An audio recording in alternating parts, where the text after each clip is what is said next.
அதாவது இவ்வளவு ஒதுக்கீடுகள் இவ்வளவு பட்ஜெட்ல வந்து நாங்க விவசாயிகளுக்காக ஒதுக்கிங்கிற மாதிரி ஒரு கருத்தை வந்து திரு ராமசுப்ரமணியன் சொல்றாரு. உங்களுடைய பார்வை, ஒரு விவசாயியா இந்த மாதிரி ஒதுக்கீடுகள் இருக்கிற பட்சத்துல ஒரு விவசாயிக்கு ஒரு நல்லதானே, எப்படி இந்த மாதிரி தற்கொலைகள் நிகழுது மறுபடியும்? அதாவது முன்ன வந்து 8 லட்சம் கோடி ஒதுக்குனாங்க, இப்போ 8 லட்சம் கோடி ஒதுக்கியிருக்காங்க, இல்லைன்னு நாங்கள் மறுக்கல.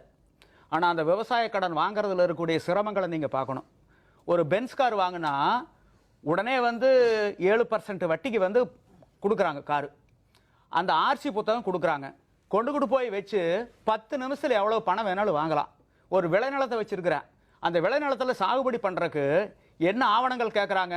மூலப்பத்திரம் கொண்டா, சிட்டா கொண்டா, பட்டா கொண்டா, ஆர்எஸ்ஆர் கொண்டா, அடங்கல் கொண்டா, எஃப்எம்பி கொண்டா, டோபோசெச் கொண்டா, ஜாமீன்தாரை கூட்டிட்டு வா, அவருக்கு சொத்து சான்றிதழ் கூட்டிட்டு வா, அக்கம் பக்கத்தில் இருக்கக்கூடிய வங்கிகளில் எல்லாம் போய் நோ டியூ சர்டிஃபிகேட் வாங்கிட்டு வா. 50,000க்கு மேலே வாங்கினா அதை வந்து அடமானம் வைக்கணும், அதுக்கு நீ பணம் கட்டணும், உழவனா இல்லையான்னு உழவன் அட்டை கொண்டுக்கிட்டு வா. இத்தனைக்கு ஒவ்வொரு சான்றிதழுக்கு எவ்வளோ லஞ்சம் கொடுக்க வேண்டியதாக இருக்குது தெரியுங்களா? ஆனால் இந்த காரை வந்து வெடியறக்குள்ள அக்குவேர் ஆணிவேரா கழட்டி டிஸ்போஸ் பண்ணிடலாம். இந்த விளைநிலத்துக்கு சக்கரமாக இருக்குது தள்ளிக்கிட்டு போறக்கு. இதை எளிமையாக்க வேண்டாமா? 66 ஆண்டுகளை எளிமையாக்கியிருக்காங்களா? ரைட்டு. இயற்கையினுடைய சீற்றத்துக்கு இடையில விவசாயம் பண்ணுறோமல்ல. இப்போ நான் வந்து ஒரு 2 ஏக்கர் கரும்பு சாகுபடி பண்ணுறேன், கடன் வாங்குறேன். அந்த பாதுகாப்புக்காக, கொடுத்த வனத்துக்கு பாதுகாப்புக்காக அந்த வங்கி அந்த பயிரை வந்து இன்சூர் பண்ணிடுறாங்க, என்னை கேட்காமையே. பிரிமியை வந்து எனக்கு கொடுக்கக்கூடிய தொகையில் வந்து பிடிச்சிக்கிறாங்க. என்னுடைய பயிர் ஒரு வறட்சினாலேயோ, வெள்ளத்தினாலேயோ, நெருப்புனாலேயோ, மிருகங்களாலேயோ பாதிக்கப்பட்டா இழப்பீடு கொடுக்கணுமல்ல. என்ன சொல்றாங்க தெரியுங்களா? அண்ணாவாரி சான்றிதழ் வாங்கிட்டு வா. அந்த 10 வருவாய் கிராமங்கள் ஒரு வட்டாரமே பாதிக்கப்பட்டா அண்ணாவாரி சான்றிதழ் அந்த காலத்தில் ஆங்கிலேயன் காலத்தில் கொடுப்பாங்க. வரி இனங்களை எல்லாம் வஜா பண்ணுவாங்க, தள்ளுபடி பண்ணுவாங்க. அந்த சான்றிதழ் கொண்டு வந்தா தான் கொடுப்போங்கிறாங்க. நான் என்ன அந்த 10 வருவாய் கிராமத்துக்கு பிரிமியம் கட்டுனா 2 ஏக்கர் கட்டுனா. இப்போ நான் இருக்கிற எங்கள் ஊர் அரச்சலூர், நான் வந்து ஆயில் இன்சூரன்ஸ் காப்பீடு பிரிமியம் செலுத்துறேன். நான் இறந்துடுறேன், என்னுடைய வாரிசுகள்லாம் வந்து இழப்பீடு கேட்டா உங்கள் அப்பா இறந்தா மட்டும் கொடுக்க மாட்டோம். அரச்சலூர் சுற்றி இருக்கக்கூடிய 6 வருவாய் கிராமங்களில் அத்தனை பேரும் முடிஞ்சாதான் நான் கொடுப்போம்னா என்ன சுனாமி மாதிரி வந்து சுருட்டிக்கிட்டு போன முன்னாடி யார் வாங்கறதுக்கு இருக்கு போறா? இதெல்லாம் என்னங்க இது? அதான் இவன் பிரிமியம் தான் செலுத்துறானுங்க.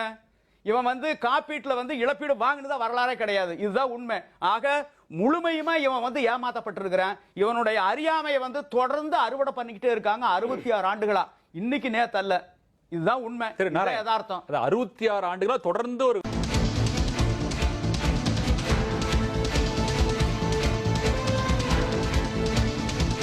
மீண்டும் திண்ணை கலைக்கிறோம். விவாதம் தொடர்கிறது. ஒரு விவசாயியின் தற்கொலையும் இந்திய அரசியலும் என்ற தலைப்பில் விரிவாக பார்த்துக் கொண்டிருக்கிறோம். திரு நல்லசாமி, 35 ஆண்டுகளுக்கு முன்பு அமெரிக்காவில் அதிகமாக விளைஞ்சது, விற்க முடியல. விவசாயிகள் இதே மாதிரி தற்கொலைக்கு தள்ளப்பட்டாங்க. அரசாங்கம் கொள்முதல் பண்ணாங்க, சமுத்திரத்தோட கொட்டி பார்த்தாங்க, தீர்வு ஏற்படல.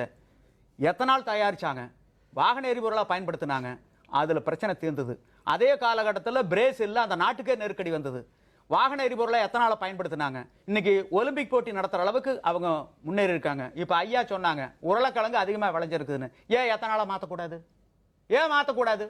ஏன் எரிபொருளுக்கு நீங்க கையேந்திக்கிட்டு இருக்கீங்க அயல் நாடுகளில்? அவன் கமிஷனுங்க, அத்தனை கமிஷன். நீங்க வந்து இன்னைக்கு ஆள்றது வந்து எம்பிக்கள் அல்ல, மோடி அல்ல, இதுக்கு முன்னாடி இருந்த மன்மோகன் சிங் அல்ல, அந்த சில கார்பரேட் நிறுவனங்கள் இருக்கு. அவங்க தான் அந்த பொம்மலாட்டத்தில் பொம்மை உவைக்கிற மாதிரி உவைச்சிக்கிட்டு இருக்காங்க. இவங்க எல்லாம் ஆடிக்கிட்டு இருக்காங்க. இதுதான் நாட்டினுடைய நடைமுறை. ஏன் எத்தனை நாளுக்கு மாற மறுக்கிறீங்க? என்ன காரணம்? 2வது, விவசாயி எப்படி சுரண்டப்படுறான்னு சொல்றேங்க.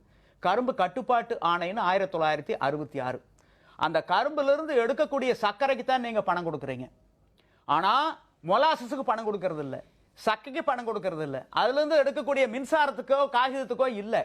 ஆக இன்னைக்கு விவசாயிகளுக்கு எவ்வளவு இலவச மின்சாரம் கொடுக்குறாங்க? இன்னைக்கு இந்த பட்ஜெட்ல வந்து தமிழ்நாடு அரசனுடைய பட்ஜெட்ல இன்னைக்கு வந்து 2851 கோடி இலவச மின்சாரத்தை கொடுக்குறாங்க. நீங்க மது மூலமா எவ்வளவு வருது? 30,000 கோடி வருது. அதுக்கு மூலப்பொருள் என்ன? மொலாசஸ். அதை விவசாயி வந்து உனக்கு இலவசமா கொடுக்குறான்ல, அந்த 30,000 கோடி இலவசமா கொடுக்குறான்னு எவனாச்சும் ஒருத்தன் பேசுறான் அந்த நாட்டில்? ஒவ்வொருத்தரும் பேசுறானுங்க. விவசாயிகளுக்கு இலவச மின்சாரம் கொடுக்கறதுனால தான் நான் ஒரு யூனிட்டுக்கு 2 ரூபாய் வச்சு கட்டுறேன், 3 ரூபாய் வச்சு கட்டுறேன். எல்லா வர்க்கமும் பேசுது. ஆனா டாஸ்மாக் மது மூலமா 30,000 கோடி வருமானம் வருதல்ல, அதுக்குண்டான மூலப்பொருளை இந்த விவசாயி பாவி இலவசமா கொடுக்கறானல்ல, அதை பத்தி எவனாச்சும் ஒருத்தன் பேசுறானா? என்ன நாடு இது? விவசாயிகளுடைய அறியாமை அறுவடை பண்ணிக்கிட்டு இருக்காங்க. ஒவ்வொரு விவசாயி வந்துங்க கவரிமான் மயிர் நீப்பின் வாழா கவரிமானன்னார் உயிர் நீப்பர் மானம் வரேன். இவன் வாங்கின கடனை கட்ட முடியாம மானத்துக்கு கட்டுப்பட்டு தூக்கு கையில மொத்தமிட்டு இருக்கிற. இது ஒரு தேசிய அவமானம். ராமசுப்ரமணியன்